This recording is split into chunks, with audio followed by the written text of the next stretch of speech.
네, 우리 지금 소멸시효를 하고 있는데요. 자, 어렵죠, 소멸시효 부분이. 이게 채권 물권이 다 이렇게 연결되고 있기 때문에 너무 어렵습니다. 자, 그래서 우리가 지금까지 했던 기간까지는 잘 기억을 하셔야 돼요. 기간. 그래서 우리가 제적 기간도 그렇게 쉬운 건 아니죠. 그래서 구별하는 것까지 하면 좋겠지만은 기간까지는 확실하게 하시고요. 기간 계산하는 방법은 시험 문제 자주 나오니까요. 근데 거기까지만 여러분 지금까지 했던 쭉 잘 따라오셨으면 기간까지 내용, 책에 있는 내용만 잘 따라오셨으면 지금 수업 내용만 충실하게 지금 했던 내용만 반복하시면은요. 80점 이상 맞는 데는 지장이 없으실 겁니다. 80점 충분히 맞을 수 있으니까 뒤에 소멸시효 부분이 너무 어렵다라고 느끼시면은요. 한 문제 정도 나오니까 그 뒤에서 한 문제 정도를 그냥 포기하는 것도 하나 전략적인 방법이 될 수 있을 겁니다. 여기에 너무 많은 시간을 투자하면 힘드니까요. 자, 그래서 수업도요. 만약에 소멸시효가 저 어려운 내용이에요. 지금 우리가 지금까지 했던 내용도 그렇게 쉬운 내용이 아니었는데 뒤로 가면은 더 어려운 내용이 소멸시효가 돼서 더 많이 나옵니다. 자, 그래서 이것을 다 우리가 하기에는 여러분들이 너무 부담이 될 것 같아서요.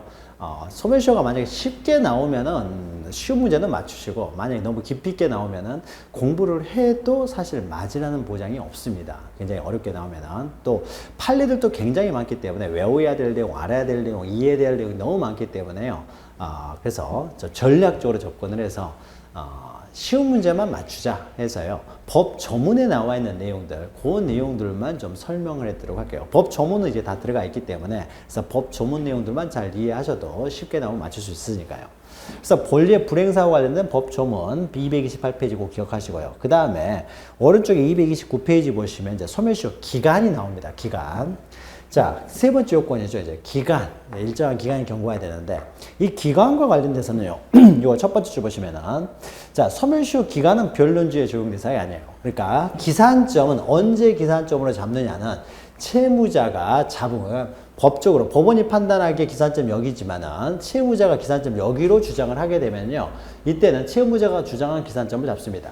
자, 그런데 소멸시효 기간은요, 10년짜리도 있고 5년짜리, 뭐 3년짜리, 1년짜리 다양한 기간들이 존재하는데 그 기간을 원래 10년짜리를 3년이라 주장했다랄지 또는 1년짜리를 3년으로 주장했다고 하더라도요, 이것은 법에 딱 규정되어 있는 겁니다. 그래서 당사자의 의사에 의해서 그 기간, 법 조문을 뭐 이렇게 바꿀 수는 없는 거기 때문에 그 기간에 있어서는요, 이거는 직권으로 조사합니다. 그러니까 당사자의 의사에 의해서 좌우되는 것이 아니다. 즉 변론주의 적용 대상이 아니다. 요거 하나 기억하시고요.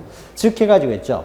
어떤 권리의 소멸시효 기간이 얼마가 되는지는요. 이것은 단순한 법률상 그 사람의 주장일 뿐인 것이지 법에 그 기간이 규정되어 있기 때문에 그 기간은요. 법원이 직권으로 판단한다는 겁니다. 그래서 기산점은 변론주의가 적용되지만 그 기간은 변론주의가 적용되는 것이 아니라 법원이 직권으로 판단한다. 요거 하나 기억하시고요. 자, 그러면 소멸시효 기간과 관련돼서 일반 채권은 10년입니다. 10년인데 보통 우리가 소멸시효가 걸린다 그러면은 채권이 소멸시효 걸린다고 했죠. 그래서 채권은 10년이 원칙이에요. 자, 그런데 우리 법에서는 때로는 3년짜리 시효 기간도 있고요. 넘기시면 우리 민법에서는 1년짜리, 물론 5년짜리도 있고 합니다. 그런데 3년짜리하고 1년짜리를 이제 특별히 규정하고 있는데, 자, 여기서 3년짜리들이 쭉 1호부터 7호까지 있고, 넘기시면은 1년짜리가 1호부터 4호까지 있는데, 자, 요것은 법 조문도 외우기가 어렵습니다. 그래서 이것은 그냥 3년짜리 있고 1년짜리 있다라는 거 기억하시면서요. 뭘 보시냐면요. 그 밑에 있는 그 1호 보시면은 이자 있죠, 이자. 이자만 잘 보시면 돼요. 자, 이때 이자라고 하는 것은요, 이것이 거기였죠. 이자, 부양료, 급료, 사용료, 기타 1년 이내의 기간으로 정한 금전 또는 물건의 지급을 목적으로 하는 채권이에요. 이건 이자 채권입니다. 자, 그러면 원본으로 언제까지 갚기로 했냐면요. 1억 원을 빌려주면서 1년 있다가 갚기로 했어요. 그래서 1년 후에 갚기로 했으면 이때 이제 1년이 경과하면 이때 이제 1억 원을 청구할 수 있게 되겠죠. 따라서 이 1억 원 원본에 대한 소멸시효는 요때가 기산점이 되는 거죠. 이때 1억을 청구할 수 있으니까. 자, 그런데 1억 원을 빌려주면서 매달 100만 원씩을 지급하기로 했어요. 100만 원씩을. 이자를 지급하기로 했다는 거죠. 그러니까 매달 100만 원을 지급하기로 했는 이자이기 때문에 이것은 1년의 안에, 1년 안이죠. 한 달이니까 1년 안의 기간을 정해서 지급하기로 하는 이자예요. 그럼 그 이자, 매달 지급하기로 하는 이자, 이 이자 채권은요, 시효기간이 3년이라는 거죠. 그래서 그 이자는 3년 안에 행사를 해야 됩니다. 그러니까 요 행사 가능한 때로부터 3년이 지나버리면 이자 채권은 소멸한다는 거죠. 그래서 이 이자 채권은요, 이자는 3년이 된다. 그러나 원본은 여전히 10년이 됩니다. 이 원본은 이때로부터 해서 10년 안에 행사하면 되는 거고요. 일반 채권이니까. 그래서 1억 원은 10년 안에 행사하면 되지만은 이때 권리를 행사할 수 있을 때로부터 이자는 이자를 행사할 수 있을 때로부터 3년 안에 행사를 해야 된다는 거죠. 3년 안에. 자, 그런데 이것과 구별해야 될 것이요. 만약에 이제 1년이 지났는데요. 원본 1억 원을 갚지를 못했습니다. 그리고 갚지 못하면요. 보통 이렇게 우리가 이자를 책정을 할 때요. 이자가 한 달에 100만 원씩 한 다음에 만약에 이때까지 1억 원을 원래 변제액 1년이 지났을 때 1억 원을 갚지 못했을 경우에는 이제 지연이자를 물게 되죠. 지연이자. 자, 지연이자는요. 원래 이자보다 더 많이 받습니다. 그래야 이 사람이 빨리 갚을 거 아니에요. 지연이자가 원래 이자하고 동일하면은 빨리 갚을 필요가 없잖아요. 어차피 100만 원씩이니까 계속. 그래서 지연이자는요. 한 달에 200만 원 이렇게 정했을 때요. 그러면 이 지연이자는 이자라는 단어를 사용하고 있어요. 그래서 보통 연체이자 이렇게 하는 거죠. 이 연체이자는요. 당사자가 1억 원을 빌려주면서 1억 원에 대한 사용대가로서 이자가 아니죠. 우리가 과실할 때 잠깐 설명했죠. 이게 매달 주기로 했던 1억 원에 대한 월 100만 원 이자는요. 이 1억 원의 사용대가로서 1억 원을 지급하기 때문에 이런 것들이 일반적으로 이자예요. 법정 과실되고 이런 이자는 시효가 3년이지만은 이 1억 원을 제때 지급하지 않아서 이 지연이자는 1억 원을 제때 지급하지 않은 것에 대한 손해배상금이에요. 손해배상금. 그러니까 요 1억 원은 매달 100만 원은 1억 원의 사용대가이지만은 이때 1억 원을 제때 면제하지 않아서 매달 지급해야 되는 200만 원은 1억 원의 사용대가가 아니라 1억 원을 제때 지급하지 않음으로써 즉 변제하지 않는 것에 대한 손해배상금이에요. 손해배상금. 손해배상금이니까 이 지연이자와 원래이자는 성격이 전혀 다릅니다. 그래서 지연이자는 시효기간이 3년이지만은 이 지연이자는요, 이 손해배상금이기 때문에 시효기간이 10년이 됩니다. 자, 요걸 좀 기억하시면 돼요. 그래서 제1호, 맨 밑에 있죠. 자, 제1호 이자는 1년 이내 정기로 지급되는 채권을 의미하므로 1회의 변제로서 소멸되는 소비대차 원금 채권이요. 원금은 당연히 15억이 될 것이고, 이 이자가 3년짜리라는 것입니다. 그래서 원본 채권은 수요기간이 10년이고요. 한편 지연이자요. 우리가 지체이자, 연체이자 이렇게 하는데, 이 연체이자, 지체이자는 이자가 아니에요. 1억 원의 사용대가가 아니라 이것은 채무불이행, 제때 채무를 제대로 이행하지 않은 채무불이행에 대한 손해배상금이기 때문에 원래의 채권에 따라서 10년의 소멸시효에 걸린다. 요거 기억하시면 되고요. 자, 그러면 3년짜리가 있고 1년짜리가 있는데 1년짜리만 좀 기억하시면 돼요. 그래서 보통 일반적인 채권은 10년이고 자, 1년짜리 기억하시면 1년짜리는요. 단순한 채권들이에요. 가격이 이렇게 비싸지 않은 거예요. 자, 보면은 보죠. 여관, 음식점, 대석, 자리를 빌리는 거예요. 대석이라는 것은 또 오락장에 숙박료, 음식료, 대성료, 입장료, 또 소비물의 대가. 소비물의 대가라는 것은 소비물이니까 한 번 사용하면 사라지는 겁니다. 그래서 소비물이니까 뭐가 되겠습니까? 과자 같은 걸 좀 하나 빌렸다는 거죠. 아니면 쌀을 한 대를 빌렸다랄지, 쌀을 1kg를 빌렸다랄지 하는 거예요. 이런 것에 대한 대가 및 이런 것들, 여기까지만 기억하시죠. 그러니까 우리가 요식업이죠, 요식업. 이런 것들은 1년이라는 거죠. 그리고 2번 보시면은 의복, 침구, 장구, 옷을 좀 빌려 입었다는 거죠. 이런 동산의 사용료. 그러니까 동산 사용료 기억하시고 1번은 그냥 요식업. 그러니까 요식업이죠. 동산 사용료가 1년짜리고요. 그다음에 노역인이라는 것은 이제 일용 근로자예요. 일용 근로자랄지 연예인 이런 사람들. 그냥 계약해서 한 번 하고 그냥 많은 것들이죠. 임금이나 그에 공급한 물건의 대금 채권, 그러니까 노역인, 연예인 이런 사람들에 대한 채권들 이게 1년짜리고요. 4번 보시면 학생 및 수업료, 교육, 의식, 유숙에 관한 교주, 숙주, 교사의 채권인데 뒤에 말이 좀 어렵죠. 그러니까 그냥 학생 수업료, 그러니까 학원비 이런 게 되겠죠. 학원비.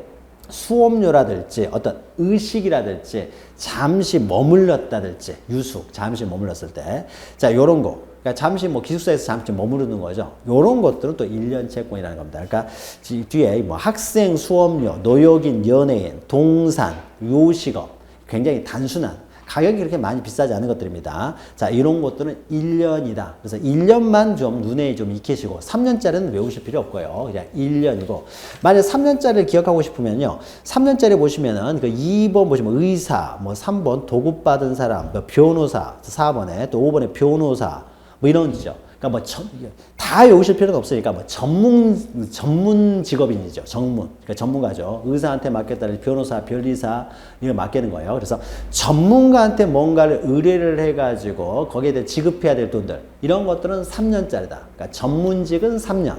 이렇게 봅니다. 전문직은 3년이고요. 넘기시면은 230페이지에 그 방가로 3번에서는 뭐 일일 고용 노역인이죠. 그러니까 일용 노동자들이죠. 일용 노동자. 그러니까 이런 사람들 전문직이 아닙니다. 그러니까 전문직이 아닌 어떤 이런 직업에서는 그냥 1년이다. 이렇게 기억하세요. 이렇게. 그러니까 다 이렇게 기억하기 힘드니까. 그래서 전문적이지 않은 것은 1년, 전문가한테 맡기면 3년 이렇게 기억하시고 일반 채권은 10년이다 라는 거죠. 일반 채권 10년. 요거 기억하시면 됩니다. 그리고 더 중요한 것은요, 이런 것도 기억하시면 되지만, 이건 기간은 변론주의가 적용되지 않는다. 기억하시면 되고. 그 다음에 반가로 4 보시면은 판결 등으로 확정된 채권이 있는데요. 자, 1번 보시면은, 1항 보시면, 판결에 의한 확정된 채권은 단기의 소멸시효에 해당하는 것이라도. 그러니까, 채권은 원래 10년짜리인데, 이렇게 때로는 1년짜리, 3년짜리에서 단기 소멸시효가 있습니다. 단기 소멸시효에 해당하는 것이라고 하더라도 판결에 의해서 승소 판결 확정이 됐을 때는 이 소멸시효는 이제 10년으로 본다는 거죠. 10년으로.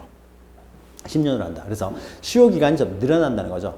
채권자가 권리를 행사해서 판결을 받으면은 원래 1년짜리, 3년짜리도 10년짜리가 된다는 겁니다.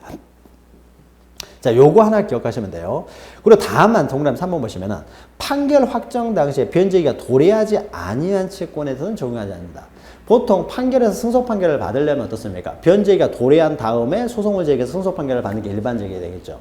그래서 변제기가 도래한 다음에 소송을 제기해서 승소 판결을 받았으면 1년짜리, 3년짜리가 10년짜리가 된다는 것인데 아직 변제기가 도래하지 않았음에도 불구하고 승소 판결을 받는 경우가 있어요. 이거 극히 예외적인 경우입니다. 이건 예외적인 경우는 우리가 알 필요는 없고요. 극히 예외적으로 변제기가 도래하지 않았는데도 승소 판결을 받았을 때 이런 경우에는 아직 변제기도 도래하지 않았기 때문에요. 원래 변제기가 도래해야 어떻습니까? 소멸시효가 진행하는 것이기 때문에 변제기가 도래하기 전에 승소 판결을 받았을 때는 1년, 3년의 수요 기간이 계속 유지가 됩니다. 1년짜리, 3년짜리가. 그래서 확정된 채권은 10년으로 되지만 변제기가 도래하지 않은 채권에 대해서 승소 판결을 받았을 때는 1년, 3년이 그러니까 변제기가 도래한 때로부터 여전히 1년, 3년의 소멸시효에 걸린다. 이거 법 조문만 좀 기억하시고요.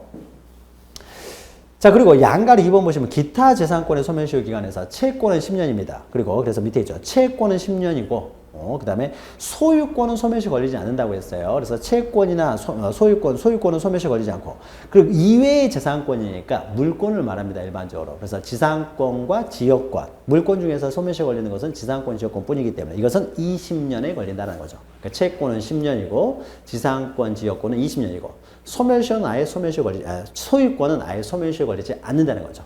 소유권은 소멸시효에 걸리지 않는다. 이렇게 기억하시면 됩니다. 그래서 기간 좀 이렇게 몇 가지 특징이 있는 거 좀 기억하시고요. 자, 그런데 이제 3번 보시면은 이제 소멸시효의 중단과 정지가 있는데요. 자, 보죠. 자, 소멸시효가 계속 진행하고 있어요. 자, 이때 권리를 행사가 가능함에도 불구하고 행사하지 않았습니다. 이때부터 기산점을 해가지고 채권 같은 경우는 10년의 기간이 경과하게 되면은 시효가 완성이 될 텐데, 시효가 완성이 되는데 이 중간에요. 이 사람이 권리를 행사를 했어요. 권리를 행사했다는 거죠. 자, 권리를 행사를 하게 되면은, 그러니까 채권자가 권리를 행사했다는 거죠. 채권자가 권리를 행사하게 되면은 권리에 잠자고 있었던 게 아니죠. 불행사 기간이 계속됐을 때 시효가 완성되는데 권리를 행사했기 때문에 이런 경우에는 시효가 중단이 됩니다. 시효가 중단된다는 것은 시효가 계속 진행돼서는 안 된다는 거죠. 시효가 중단이 돼요. 자, 그래서 시효 중단에 대한 설명을 이제 좀 몇 가지 드릴게요. 자, 그래서 오른쪽에 보시면은 이제 불행사 기간을 이제 권리를 행사를 통해서 권리를 행사했으니까 시효가 진행되는 걸 막아버린다는 거죠. 이게 중단이에요. 자, 양가로 2번 오른쪽에 231페이지 보시면은 이제 소멸시효의 중단 사유 해가지고요. 채권자가 권리를 적극적으로 행사하게 되면은 시효가 중단이 됩니다. 시효 진행을 막는다는 거죠. 자, 그럼 채권자가 권리를 적극적으로 행사하는 것으로서는요, 채권자 권리를 이제 청구하게 되는 경우가 있죠. 이게 이 권리를 행사하는 것이죠. 청구하는 경우가 있고요. 그 다음 두 번째 보시면은 청구를 하기 전에 이게 압류를 할 수도 있습니다. 청구한 다음에 압류할 수도 있고요. 압류라고 하는 것은요, 권리를 행사하기 위해서, 경매하기 위해서 꼼짝만 시키는 거. 그러니까 채무자의 재산을 꼼짝만 시키는 거죠. 그러니까 을이 갑에게 1억 원의 권리가 있는데 돈을 안 갚습니다. 그러면 결국 을이라는 사람이 갑을 상대로 소송을 제기해야 되겠죠. 그래서 청구를 합니다. 근데 청구를 해서 승소 판결을 받은 다음에 요 물건 어떻게 갑이 가지고 있는 물건을 이제 경매를 해가지고 1억을 받을 수 있는데 이때 압류를 한다라는 거예요. 그러니까 미리 압류를 할 수가 있어요. 압류. 자, 미리 압류를 한다는 것이 권리를 행사하기 위해서. 그러니까 승소 판결을 받아가지고 경매에서 돈을 받아가려고 하는데 승소 판결을 받기 전에 갑이 물건을 처분해버리면 경매를 할 수가 없잖아요. 그러니까 그 전에 이 사람이 가지고 있는 재산을 꼼짝만 시키는 거죠. 딱 묶어버리는 겁니다. 이걸 압류라고 해요.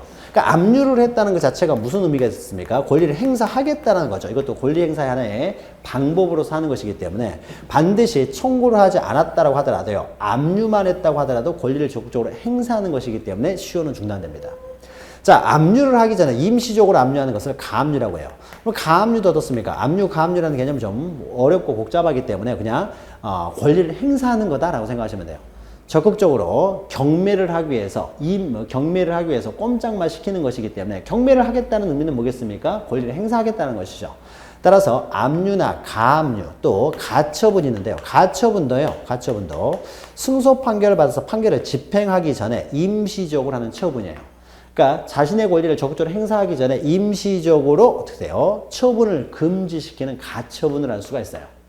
자, 그러면 이런 것들도 이게 단어는 좀 어렵습니다. 그래서 압류, 가압류, 가처분이 있다는 것도 결국 권리를 행사하기 위해서 하는 것이기 때문에 이것도 권리 행사의 범죄에 포함시킵니다. 따라서 청구나 압류, 가압류, 가처분, 채권자가 이런 권리를 행사하게 되면은 시효는 중단이 된다. 권리를 행사한 것이죠. 권리에 잠자고 있는 자가 아닙니다. 또 반대로 채무자 측에서 돈을 갚아야 되는데 이 사람이 돈을 갚겠다라고 승인을 합니다. 자, 채무자가 돈을 갚겠다 승인을 하게 되니까 굳이 내가 압류, 가압류, 가처분이나 청구를 할 필요가 없어지겠죠. 그래서 채무자가 적극적으로 또 이제 승인을 했을 때도 시효는 중단이 된다라는 거죠. 그러니까 이런 경우가 이제 시효가 다 중단이 됩니다. 그래서 시효 중단 사유로는 채권자가 적극적인 행사로서 청구, 압류, 가압류, 가처분을 한다든지 아니면 반대로 채무자 쪽에서 내가 너한테 돈 줄 거 있다는 걸 승인을 하게 되면요. 이런 경우에는 시효가 완성이 된다는 거죠. 소멸시효가 존재하는 제도는 어떻습니까? 권리 위에 이 사람의 권리가 가지고 있지만 행사하지 않았을 때 시효가 완성되는 것인데 권리를 적극적으로 행사했죠. 또 소멸시효가 존재하는 이유가 뭡니까? 갑이라는 사람이 돈을 갚았음에도 불구하고 시간이 경과했을 때는 이 사람이 돈을 갚았다는 입증을 못하기 때문에 시효 제도가 있는 겁니다. 그런데 갑이라는 사람이 나 돈 안 갚았어. 갚을게 라고 했다는 거죠. 갚을게 라고 했으면 시효는 진행되는 걸 막아야 되겠죠. 진행하지 말아야 됩니다. 그래서 우리가 시효 중단 사유에서요. 청구, 2호 보시면 압류, 가압류, 가처분 그리고 3호에 이제 승인이 있어요. 승인. 자, 이런 경우가 있으면은 이런 경우는 시효가 중단된다. 라는 거죠. 승인은 채무자가 하는 거예요. 자, 그러면 여기에 대한 내용을 이제 한번 살펴보도록 하죠. 자, 청구는 일반적으로 재판상으로 청구를 하는 걸 말합니다. 재판상 청구를 하는 것은 법원에 청구하는 거예요. 법원에. 자, 그래서 170조 보시면은 재판상 청구와 시효 중단에서 재판상 청구를 하게 되면 시효가 중단돼요. 그런데 청구를 했는데요. 소송이 각하가 돼 버렸어요. 소송이 소장 인지를 안 붙였다는 제 가지고 청구한 것이 아니죠. 청구 자체가 부적법한 청구라는 거죠. 그러니까 청구가 부적법했을 때는 각하를 해버립니다. 그러니까 적법한 청구가 아니었다는 거죠. 그리고 또 두 번째 보시면 기각했는데요. 기각이라는 건 청구를 했는데 져버렸어요. 져버렸으니까 이제는 권리가 없다는 거잖아요. 그래서 시효가 중단되지 않습니다.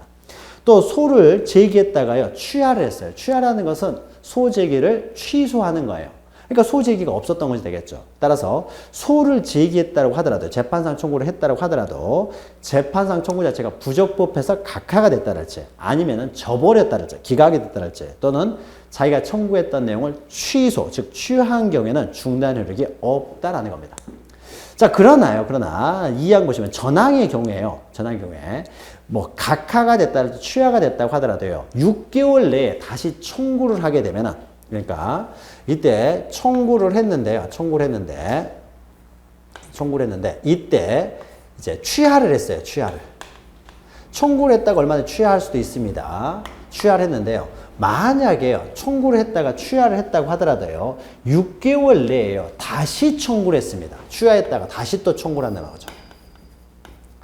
청구를 하게 되면은, 이때 청구를 했을 때부터 6개월입니다. 6개월 내에 다시 청구를 하게 되면, 취하가 됐다고 하더라도 다시 청구를 하게 되면은, 문제 이럴 수가 있는 거죠. 자, 요때 시효가 청구했다가 취하가 됐어요. 취하가 됐는데, 요때 시효가 완성이 됐어요. 취하를 해버리면요, 청구한 것이 시효 중단 효력이 없기 때문에, 시효 중단 효력이 없으니까 시효가 계속 진행돼가지고 이때 시효가 완성됐다라고 하더라도요, 다시 청구를 하게 되면은 이제 뭐 취한 이유가 여러 가지가 있겠죠. 일단 권리를 행사했다가 취하를 했다는 것은 뭔가 지금 여의치 않아서 취하한 거예요. 그러면 이때는 이 청구를 했을 경우에는요, 비록 이 청구는 어떻습니까? 그러면은 시효가 완성 뒤에 청구를 했다라고 하더라도요, 6개월 이내에 청구를 했으면은요, 다시 요때 최초의 청구 시에 시효는 중단된 것으로 봅니다. 그러니까 중단된 것으로 보기 때문에 시효는 완성되지 않은 것이 되는 것이죠. 자, 요 내용이에요. 자, 6개월 기억하시고요. 자, 6개월 이내에 전환의 경우에 재판상 청구를 다시 했다는 거죠. 뒤에는 안 보셔도 됩니다. 뒤에는 안 보셔도 되는데, 이럴 때는요, 밑에 보시면 최초의 재판상 청구로 인하여 중단된 것으로 본다라는 거죠. 전환의 경우 6개월 내에 다시 재판상 청구를 하게 되면은, 최초의 재판상 청구를 하게 되면, 최초의 청구를 했을 때, 이때 시효는 중단된 것으로 봐준다라는 겁니다. 그러니까는 빨리 취하를 했을 때는요, 빨리 이제 재판상 청구를 해야 되는 것이죠. 그러니까 요때부터 6개월 내에 해야 되기 때문에 취하하고 빨리 해야 된다는 것이죠. 자, 요 내용 법정을 하나 기억하시고요. 자, 그 다음에요, 밑에 그거 하나 보죠. 두 번째 단락에 밑에 내용 보시면은, 자, 권리를 적극적으로 청구를 했을 때요. 그러니까 요거는 이제 뭐 지워도 되겠죠. 그래서 6개월 내에 다시 취하를 했다고 하더라도 재판상 청구를 하게 되면 최초의 재판상 청구를 한 때 중단된 것으로 본다는 것이고요. 보통 청구는 채권자가 하는 게 일반적입니다. 채권자가. 그런데 이럴 수도 있어요.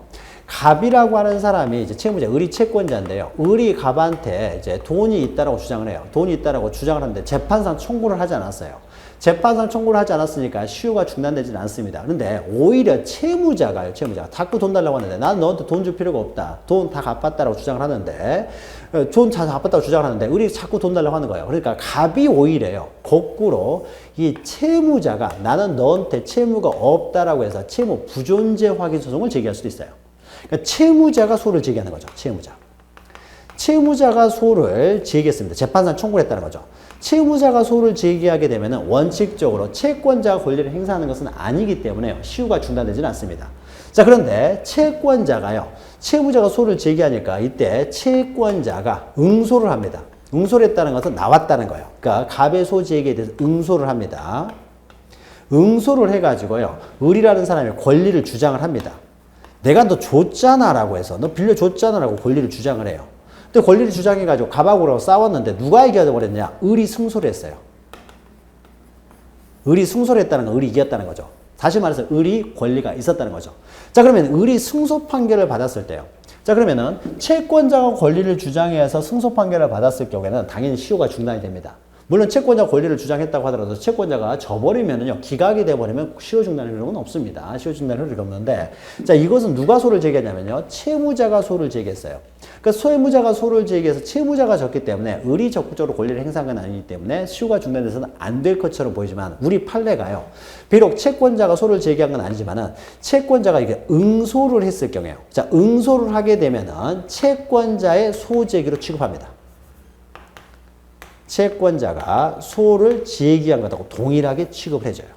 그러니까 비록 채무자가 소를 제기했다고 하더라도 채권자가 응소를 하게 되면은 채권자가 소 제기한 것과 동일하게 취급해서 채권자가 권리를 주장했고요. 응소를 해서 권리를 주장을 해가지고 결국 채권자가 승소 판결을 받았어요. 자, 이런 경우에도 마치 채권자가 소 제기해서 승소 판결을 받은 것과 동일한 효력을 줍니다. 그래서 시효는 중단된다는 거죠.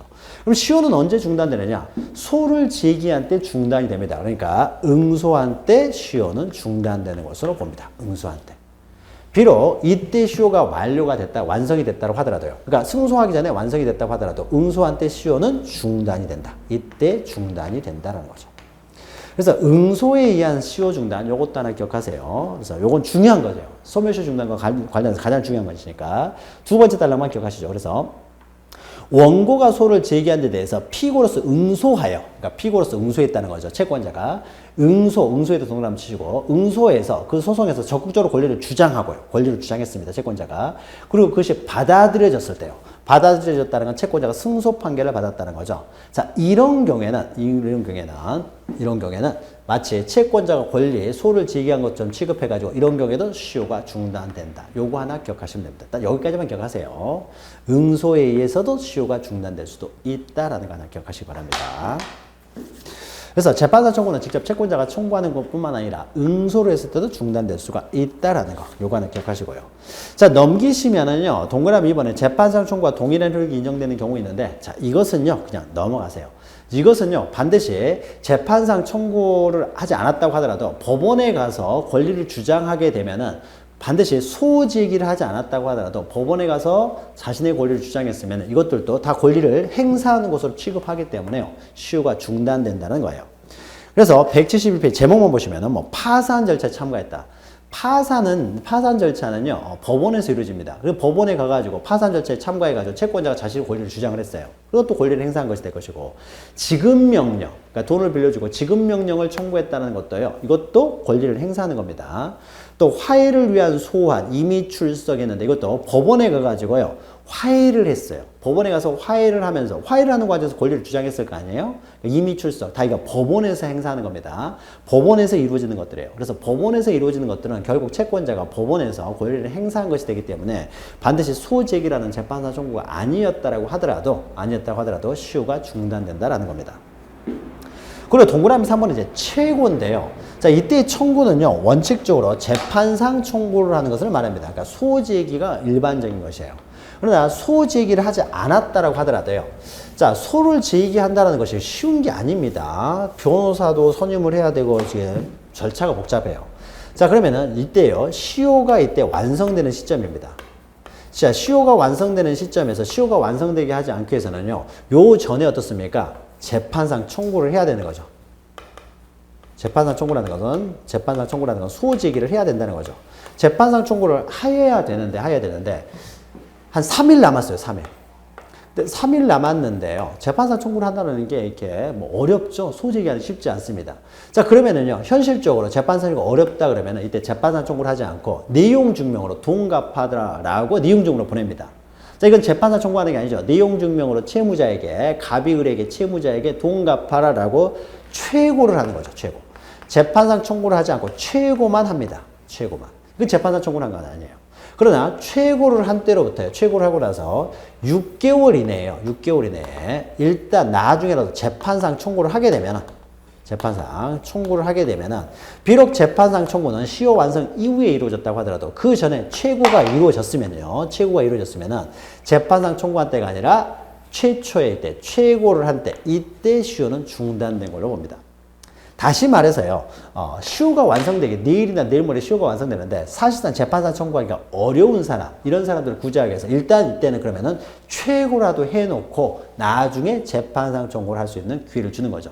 그러니까 최고를 했다는 것도 권리를 행사하는 것이죠. 권리를 행사하는 겁니다. 다만 시효 완성되는 최고를 했을 때는요, 적어도 6개월 안에는 재판상 청구를 해야 된다는 거죠. 그랬을 경우에만 최고한 때 시효가 중단된 걸로 보고, 만약에 최고를 한 다음에 시효가 완성되는데 그 이후에 6개월이 지나서 재판상 청구를 해버리면은 재판상 청구를 했다고 하더라도 최초의 최고 시에 시효 중단 효과가 미치지 않기 때문에요, 시효는 완성되어 버립니다. 그래서 자, 그 이야기예요. 자, 보죠. 174조 보시면은 최고와 시효 중단에서 최고는요, 그러니까 재판 후에 청구를 하는 겁니다. 그 최고 자체로는요, 시효 중단의 효력이 없습니다. 재판상 청구를 해야 돼요. 그러나 최고를 하고, 보죠. 6개월 이내에 재판상 청구 등을 하였어요.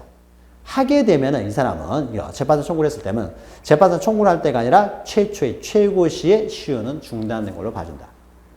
이렇게 최고를 인정하는 것은요, 지금 당장 소제기가 어려울 때, 내일 시효가 완성되는데 소제기가 어렵다라고 생각할 때는 이렇게 단순한 방법으로 일단 구제를 해주겠다는 것이죠. 구제를 해주겠다.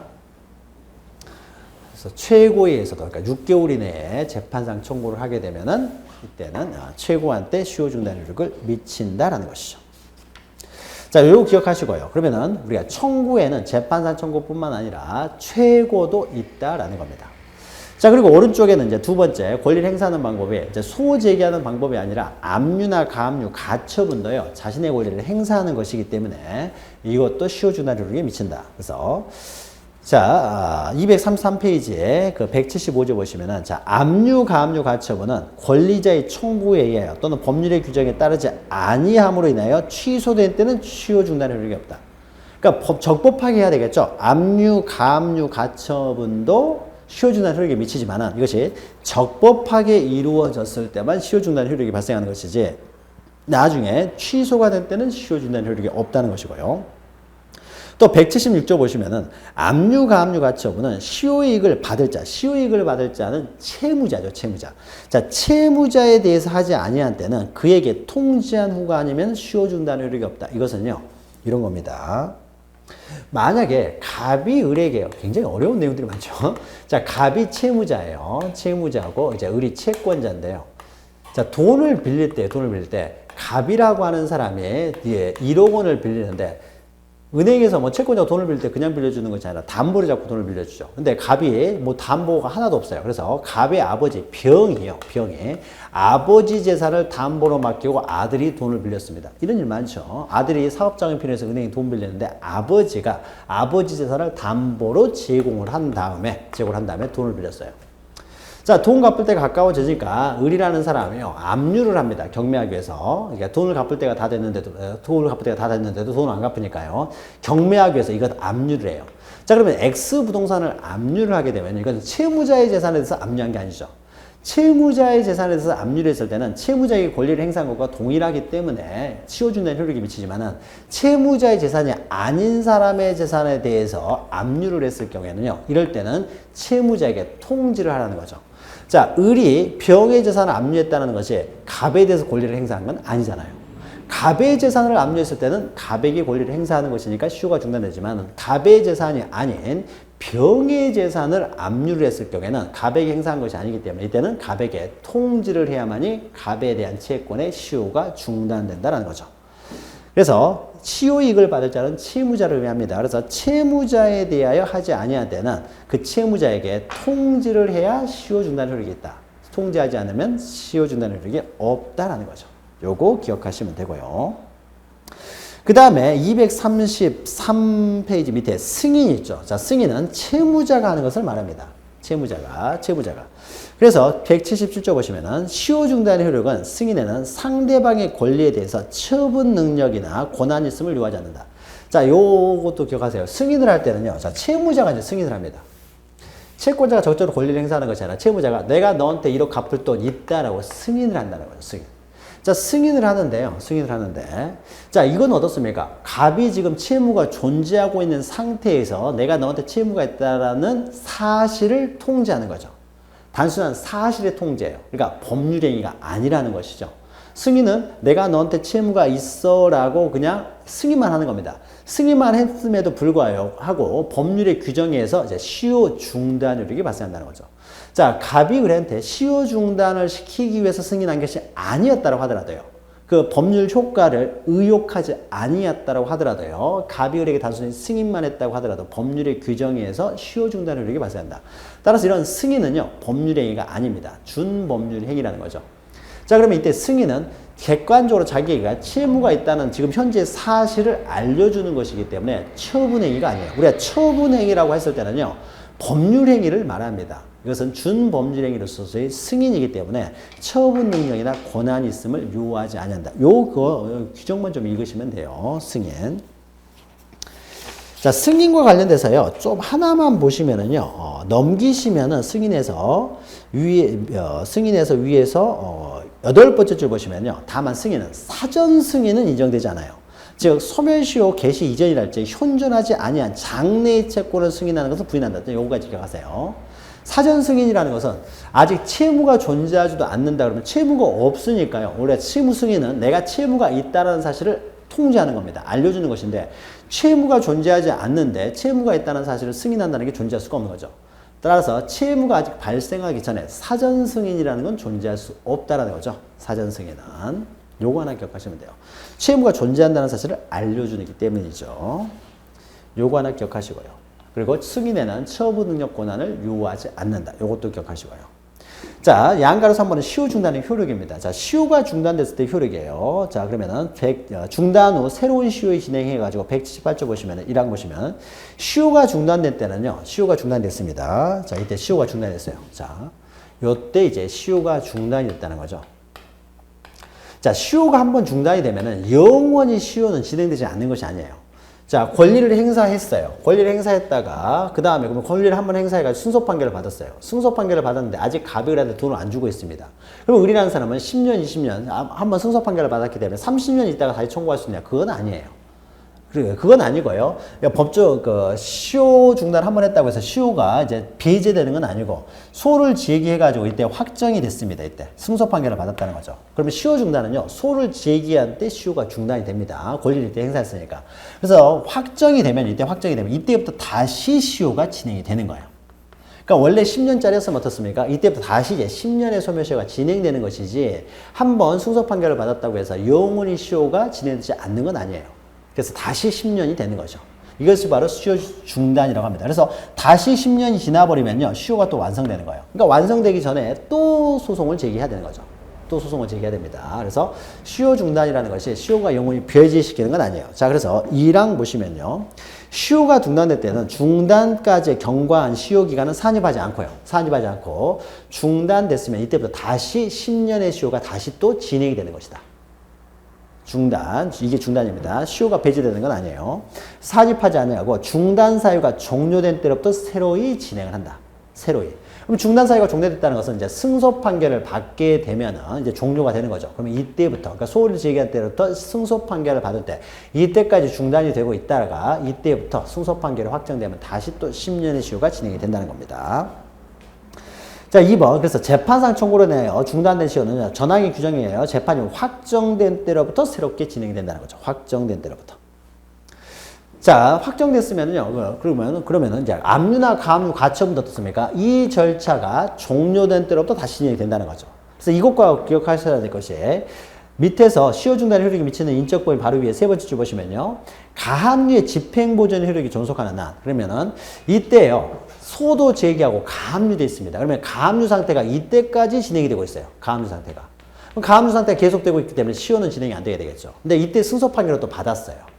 자, 그러면 언제부터 시효가 진행되냐에 있어서요. 승소 판결을 받았다고 하더라도요. 가압류 상태가 계속 진행되고 있기 때문에 시효 중단 효력이 계속 유지가 되고 있죠. 따라서 시효가 다시 진행되는 것은 이때는 이때부터 가압류 절차가 끝났을 때로부터 시효가 진행이 된다는 거죠. 확정이 됐다고 하더라도. 자, 그래서 여기서 한편은요. 판결이 확정됐다라고 하더라도 가압류의 효력이 계속 존속하고 있으면은 옆에 있죠.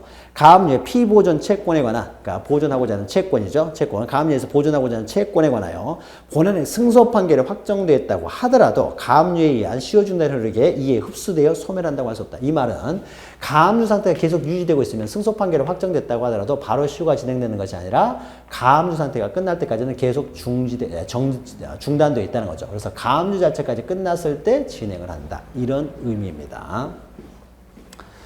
중간중간에 골라서 하는데도 좀 쉽지는 않죠. 그래서 지금 하고 있는 내용들요. 잘 기억하시고 만약 이것도 어렵다 그러면 법 조문만 기억하셔도 되고요. 자, 반가로 2번 보시면 시효 중단 효력이 미치는 인적 범위 해가지고 이건 법 조문만 보시죠. 그래서 시효 중단 효력은요. 그 당사자에게 미치고요. 그 승계인에게만 미칩니다. 당사자와 승계인에게만 미치는 것이지 당사자가 아닌 자, 승계인이 아닌 자에게는 효력이 미치지 않는다는 거죠. 괜히 뭐 엄한 사람한테 권리를 행사했다고 해서 그 당사자나 승계인에게 시효 중단, 그 당사자나 승계인에게 권리를 행사하는 건 아니잖아요. 그래서 당사자나 그 승계인에게만 효력이 미치는 것이지, 그러니까 권리 행사를 받았던 사람이 되겠죠. 그리고 그 승계인에게만 미치는 것이지 다른 사람에게 시효 중단 효력이 미치는 것은 아니다라는 겁니다. 그래서 소제기를 이제 당사자에게 해야 되는 것이죠. 그랬을 때만 미친다. 그리고 그 승계인에게도 효력은 미친다라는 거죠.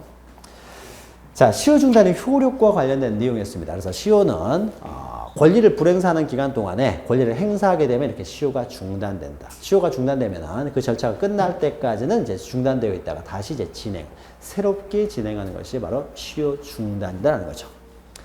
자, 오른쪽에 235페이지 보시면요. 소멸시효의 정지가 있습니다. 자, 정지는요, 중단하고는 좀 다릅니다. 만약에요, 갑과 을이라는 사람이요, 둘 다 서론에 결혼을 했습니다. 결혼하면서요, 채권자 을이라는 애가, 아내가 남편한테 1억 원을 빌려줬어요. 자, 1억 원을 빌려줬으면요, 이 1억 원의 채권은 어떻습니까? 빌려줘서 바로 권리를 행사할 수 있으면요, 그때부터 권리를 행사할 수 있기 때문에 두 사람이 40이 되면 어떻습니까? 시효가 완성이 된다는 거죠. 40이 되면. 자, 40이 되면 시효가 완성이 되기 때문에 을은 갑한테 40 되기 전에 권리를 행사해야 되는 거죠. 그런데 갑과 을 사이에 부부관계가 계속 유지가 되고 있어요. 그래서 유지가 되고 있다가 50이 돼서요, 이제 이혼을 합니다. 계속 살다가 이혼을 해요.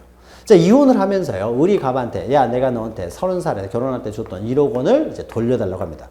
돌려달라고 했더니 갑이라는 사람이, 네가 나한테 가지고 있는 채권은 10년 지나서 이때 소멸시효가 소멸했기 때문에 너는 이제 권리를 행사할 수 없다라고 주장을 해요. 자, 요런 것들을 이제 보는 거죠. 자, 시효가 완성을 했습니다. 그런데 문제는요. 자, 시효를 중단시키기 위해서는 그러면 소멸시효가 완성되지 않도록 하기 위해서는 을이 갑한테 어떻게 해야 됩니까? 소를 제기해야 돼요. 자, 부부끼리 소를 제기한다는 게 쉬운 게 아니잖아요. 부부끼리 소를 제기한다는 건 헤어지자는 걸 전제로 하는 거죠. 소 제기하는 게 그렇잖아요. 그런데 이때까지는 좋았거든요. 그러니까 소를 제기하지 않았어요. 소를 제기하지 않고 있다가 50이 돼서 이제 사이가 안 좋아서 이혼을 하는데, 이때 청구를 하는데 이미 소멸시효가 완성됐다 그러면은 이 사람들은 어떻습니까? 이 사람은 권리를 행사할 수는 있었어요. 그러니까 혼인생 관계가 괜찮았다라는 것은 하나의 사실적 이유뿐인 것이지 법률적 장애 사유가 있었던 건 아니에요. 그러나 현실적으로 을이 갑한테 권리를 행사한다는 것이 현실적으로 어렵다는 거죠. 어렵다는 거죠. 따라서 이런 경우에는 현실적으로 재판상 청구가 힘들다라고 하는 어떤 사정이 있었을 경우에는 현실적으로 어렵기 때문에 혼인관계가 유지되는 동안에는요, 소멸시효가 완성되지 않는 걸로 봅니다. 그래서 혼인관계가 소멸이 되면요, 그러니까 혼인관계가 소멸되면 이때 비로소 권리를 행사할 수 있는 거죠. 따라서 혼인관계가 계속 유지된 동안에는 시효가 완성되지 않고요. 그러니까 잠시 어떻습니까? 연기가 된다는 거죠. 정지가 돼가지고 완성을 저지합니다. 그리고 이혼을 했는데도 불구하고 이제 이혼을 했으니까 어떻습니까? 이제 이혼을 했으면 이제 권리를 행사하겠죠. 그래서 이혼 후 6개월 안에만 행사할 수 있다. 6개월 안에만 재판상 청구를 할 수 있으면 된다라고 봅니다. 다시 말해서요, 소멸시효 완성 전에 권리를 이렇게 중단시키기 위해서는 권리를 행사를 해야 되는데, 사실상 권리가 행사가 어려운 상황들이 있다는 거죠. 이런 상황들에 있어서는 그런 상황들이 종료되기 전까지는 시효 완성을 잠시 정지시킨다. 시효 완성을 잠시 저지를 시킨다는 거죠. 저지시키고 있다가 그런 상황이 종료되면은 그 일정 기간 안에 권리를 행사하면 된다. 라는 겁니다. 그러니까 권리를 정식으로 행사하는 것은 아니기 때문에 어떤 중단의 문제가 발생해서 다시 시효가 진행되고 이런 것이 아니라 현실적으로 권리를 행사하기 어려운 상황에 있었을 경우에는 잠시 그 기간 동안에는 시효 완성을 잠시 정지시킨다. 그 완성을 저지시키는 것이 바로 소멸시효의 정지입니다. 자, 그러면요, 정지사유 양가를 2번 보시면요. 자, 보죠. 이건 법 조문만 읽어보시면 돼요. 자, 보죠. 제한능력자의 시효정지에서 소멸시효의 기간 만료 전 6개월이에요. 그러니까 기간 만료 6개월도 기억하시고요. 기간이 만료되기 전에 6개월 내에, 그러면 제한능력자 같은 경우는 제한능력자가 직접 청구하는 것이 아니라 법정대리인이 행사를 해야 되는데, 이 6개월 내에 제한능력자의 법정대리인이 없습니다. 자, 법정대리인이 없으면요, 권리를 행사할 수가 없잖아요. 그러니까 잠시 어떻게 돼요? 연기를 시켜줘야 되겠죠. 연기를. 그래서 제한능력자에게 법정대리인이 없는 경우에는 그가 능력자가 되거나 또는 법정대리 취임한 때, 그래서 현실적으로 권리를 행사할 수 있을 때로부터 6개월 내에는 시효가 완성되지 아니한다는 거죠. 현실적으로 권리 행사가 어렵잖아요. 따라서 이런 경우는 6개월 내에는 시효가 완성되지 않는다. 다만 이것은요, 제한 능력자가 권리자인 경우 그 사람을 보호하기 위한 것인데, 만약에 제한 능력자가 채무자인 경우에요. 제한 능력자가 채무자인 경우에는 어떻습니까? 법정 대리 있건 없건 간에 상대방이 권리를 행사하는 건 상관이 없기 때문에 이런 경우에는 적용되지 않고, 제한 능력자가 권리자인 경우에 이 사람이 현실적으로 권리를 행사하기가 어렵다 싶으면 잠시 연기를 시켜준다는 거죠. 정지는 정지됐다는 것은 그만큼 시효 완성에, 정지 기간 동안 시효 완성이 잠시 연기가 된다. 이렇게 생각하시면 되겠죠. 또 180조 보시면 재산 관리자에 대한 제한 능력자의 권리, 부부 사이의 권리 이러겠죠. 넘기시면은 재산을 관리하는 아버지, 어머니 또는 후견인에 대한 제한 능력자의 권리입니다. 자, 제한 능력자가요, 아버지, 어머니, 후견이니까 보통 법정들이 되겠죠. 그 사람에 대한 권리예요. 그러면 그 사람에 대한 권리는 제한 능력자가 직접 행사를 못 하잖아요. 법정 대리를 통해서 행사해야 되는데 법정 대리인이 채무자예요. 그럼 현실적으로 행사하기 어렵잖아요. 자, 이런 경우에도 마찬가지죠. 그 제한 능력자를 보호하기 위해서 그 제한 능력자가 능력자가 되거나 후임 법정 대리인 취임한 때로부터 현실적으로 권리를 행사할 수 있기 때문에 그때로부터 6개월 내에는 소멸시효가 완성되지 않고 잠시 정지되어 있다. 완성이 잠시 연기된다는 거죠. 자, 이런 것들도 제한 능력자를 보호하기 위한 것이기 때문에 반대로 법정 대리인가 그 옆에 있죠. 법정 대리인에 대한 제한 능력자가 권리를 가지고 있을 때는 적용되지만은 반대로 제한 능력자에 대해서 법정 대리인이 권리를 가지고 있었을 때 이것은 뭐 제한 능력자를 뭐 보호하기 위해서 특별히 이렇게 시효를 정지시킬 필요가 없기 때문에요. 이런 경우는 적용되지 않는다는 거죠.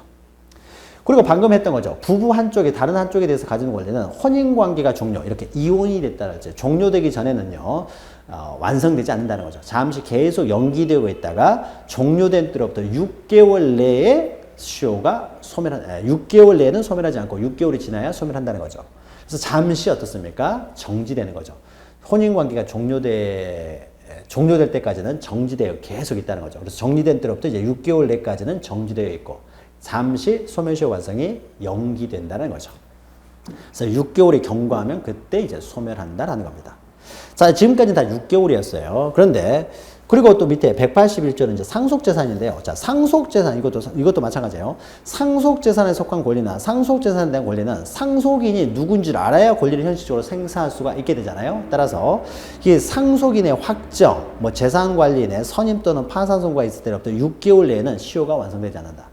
그러니까 권리가 내일 모레 완성이 되는데 상속인이 누군지를 몰라요. 행사를 못 하잖아요. 따라서 확정되기 전까지는 잠시 그 기간 동안에는 연기가 된다. 그러니까 6개월 동안에는 시효 완성이 연기가 된다.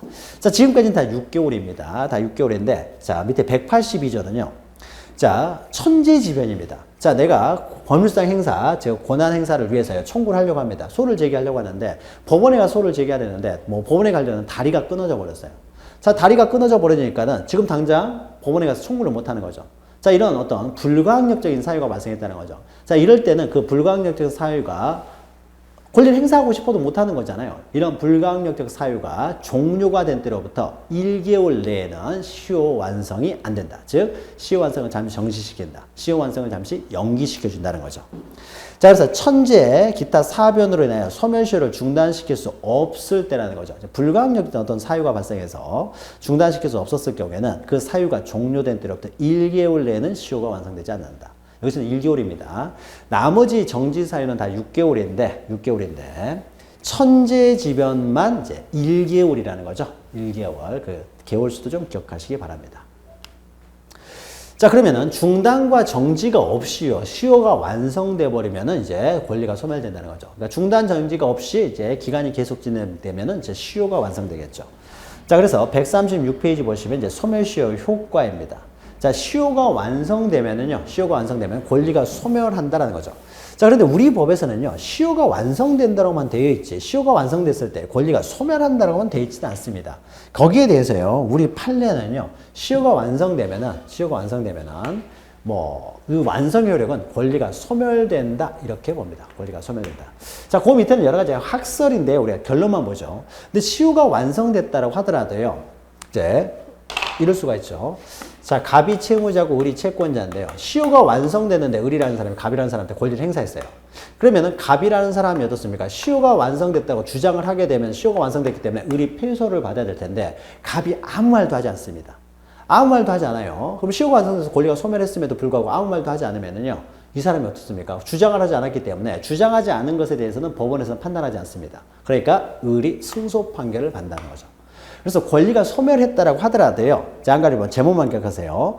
시효 완성의 원용은 필요하다, 이렇게 보시면 됩니다. 그러니까 채무자가요, 소멸시효가 완성됐다라는 주장은 해야 돼요.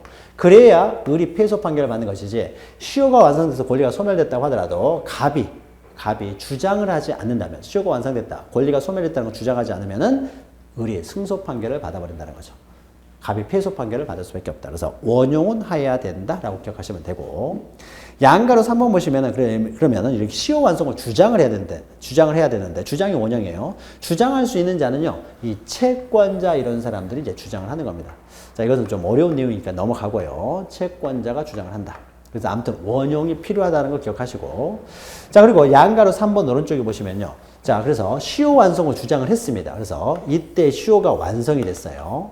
시효가 완성이 됐는데 이럼에도 불구하고 우리라는 사람이 이때 청구를 했어요. 청구를 하게 되면은 시효 완성을 주장을 하게 되면은요. 이때 권리가 소멸한다는 거죠. 이 권리 소멸의 효과는요. 권리 소멸 효과는 시효가 완성된 때로부터 소멸하는 것이 아니라요. 소급해가지고 최초의 권리가 의뢰 발생한 시점 이때로 소급해가지고 이때부터 소멸이 됩니다. 그래서 시효 완성 효과는 소급한다라는 걸 기억하셔도 돼요. 처음부터 권리가 없었던 것으로 취급한다는 거죠. 자, 그래서 소멸시효는 그 기산일에 소급하여 효력이 발생한다. 소급하여 효력이 발생하기 때문에 밑에 따라서 해가지고 있죠. 두 번째 줄 보시면은 소멸시효로 채무를 면하게 된 자는요. 그 기산일 이후에요. 기산일에 소급하기 때문에 기산일 이후에 이자도 지급할 필요가 없다는 거죠. 처음부터 원본 채권이 없었던 걸로 취급하기 때문에 이자를 지급할 필요도 없다. 그래서 소급한다는 거 기억하시면 됩니다. 소급. 자, 그리고 양가로 4번 보시면요. 주된 권리가 소멸시효에서 완성됐을 때는 종된 권리도 당연히 효력이 소멸하는 것이죠. 주종 관계가 있었을 때 주된 권리를 전제로 해서 종된 권리가 존재하기 때문에 주된 권리가 소멸하면은 종된 권리도 당연히 소멸한다라는 겁니다. 자, 그리고 2번 보시면요. 그러니까 소멸시효가 완성되면은요. 이제 권리가 소멸합니다. 그런데요. 시효가 완성됐음에도 불구하고 그래서 권리가 소멸했음에도 불구하고요. 갑이요, 갑이. 그러니까 이 사람은 시효 완성을 주장하게 되면은 갑이 승소 판결을 받습니다. 을이 채권자 패소 판결을 받을 텐데 권리가 소멸했음에도 불구하고요. 갑이라는 사람이 아니다. 나는 찝찝한 거 못 참는다.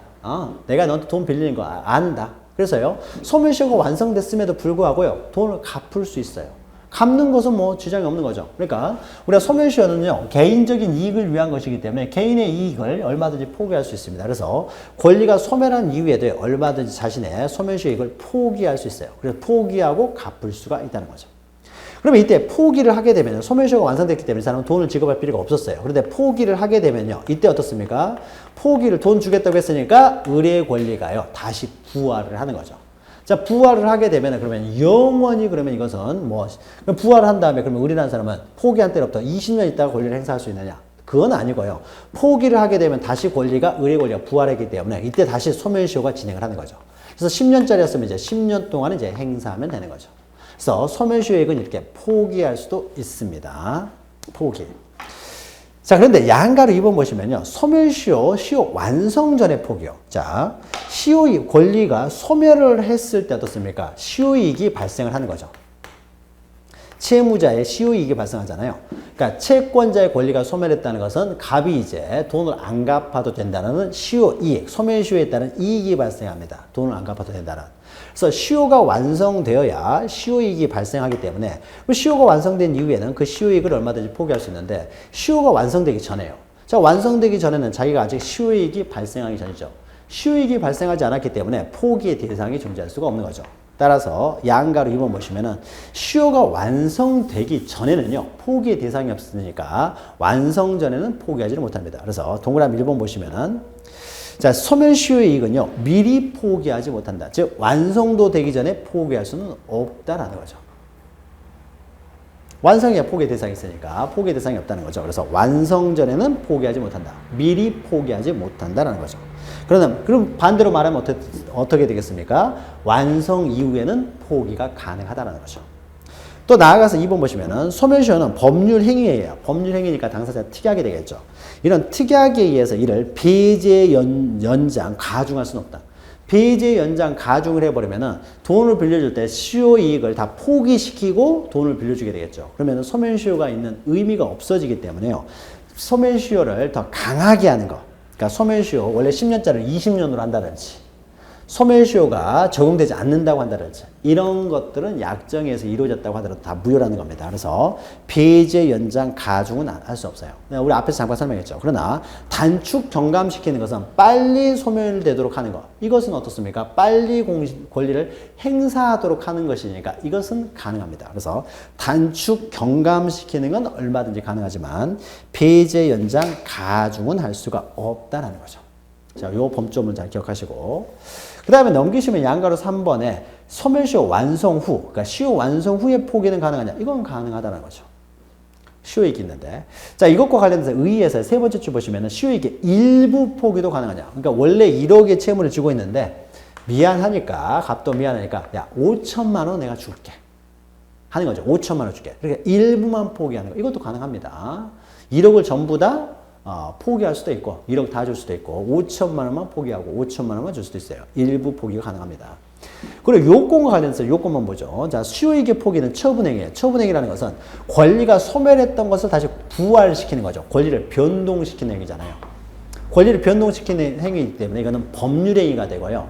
처분행위가 됩니다. 권리를 다시 부활시키기 때문에 따라서 처분능력 권한이 있어야 됩니다. 처분능력 권한이 없는 자는 소멸시효익을 포기할 수는 없다는 거죠. 그리고 이건 법률행위이기 때문에 시효 완성 사실을 알면서 하여야 된다라는 거죠. 알면서. 자, 여기까지 기억하시면 됩니다. 자, 오른쪽에 보시면은 239페이지 오른쪽 보시면은 채무 승인과 시효이익 포기를 구별해놨는데요. 자, 왼쪽에 승인은 뭡니까? 승인은 시효가 완성되기 전에 소멸시효를 완성을 중단시키는 것이 승인이에요. 그래서 승인은요, 시기 있죠. 완성되기 전에만 하는 겁니다. 그리고 승인은 관념의 통제. 내가 너한테 채무가 있다는 사실을 알려주는 것이지 뭐 새로운 채무를 부활시키는 게 아닙니다. 너에게 채무가 있다는 객관적 사실을 알려주기 때문에 관념의 통제예요. 그러나 이런 승인을 해버리면 어떤 효과가 발생합니까? 소멸시효 중단 효력이 발생하는 거죠. 이 중단 효력은 법률의 규정에서 발생되는 효력이기 때문에 이것은 하나의 준법률행위일 뿐이에요. 그래서 시효 완성 전에만 가능하다. 그러면 채무 승인을 할 때는요, 이 사람이 원래 있던 채무를 그대로 승인하는 것이기 때문에 처분 능력이나 권한을 요구하지 않습니다. 다시 말해서 관리 능력 권한만 있으면 되지 처분 능력이나 처분 권한을 요구하지 않는다. 여기서 관리 능력 권한 이렇게 되어 있지만은 오른쪽에 있는 내용과 비교해 보시면 처분 능력 권한을 요구하지 않는다. 이렇게 기억하시면 돼요. 처분 능력이나 권한. 우리가 앞에 법조문에 이렇게 되어 있었죠. 처분 능력이나 권한을 요구하지 않는다는 거죠. 승인과 이제 포기를 잘 기억하셔야 되는데. 그런데 시효이익의 포기는요. 어떻습니까? 시효이익의 포기는요. 그러니까 승인은 중단을 시키지만 포기는 어떻습니까? 시효 권리가 소멸했던 것을 소멸하지 않은 것으로 만들어 버리는 거죠. 이미 소멸했던 권리를 소멸하지 않은 것으로 만드는 거죠. 그래서 시효 완성 효과를 발생시키지 않는 것이 시효이익 포기예요. 자, 이것은 권리를 다시 부활시키기 때문에 권리를 변동시키는 의사표시, 즉 법률행위라는 거죠. 이런 법률행위고 이건 단독행위가 되겠죠. 이건 상대방이 유리한 행위이기 때문에 상대방이 승낙 필요 없습니다. 그래서 상대방이 있는 단독행위가 돼요. 상대방이 해야 되겠죠. 포기도. 상대방이 있는 단독행위가 된다. 자, 이것은 시효 완성 이후에만 가능하다는 거죠. 시효 이익을 포기하는 것이니까. 그리고 이것은 없었던 것을 다시 소멸됐던 걸 부활시키기 때문에 처분 능력 권한이 필요하다. 그래서 승인과 포기에 이것을 구별해서 좀 이해하시기 바랍니다. 그래서 승인과 포기를 좀 더 잘 이해할 수가 있는 거죠. 자, 밑에 내용은요, 그냥 넘어가셔도 되고요. 이렇게 승인과 포기 구별하시고요. 자, 이렇듯 이제 이렇게 하게 되면 우리가 소멸시효까지 모두 마치게 되는데요.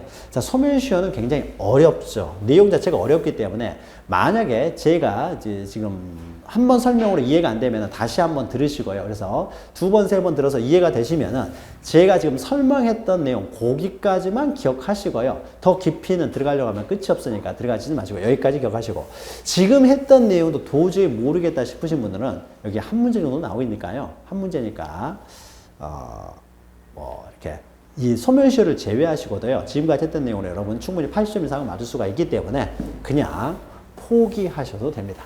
포기하셔도 되고요.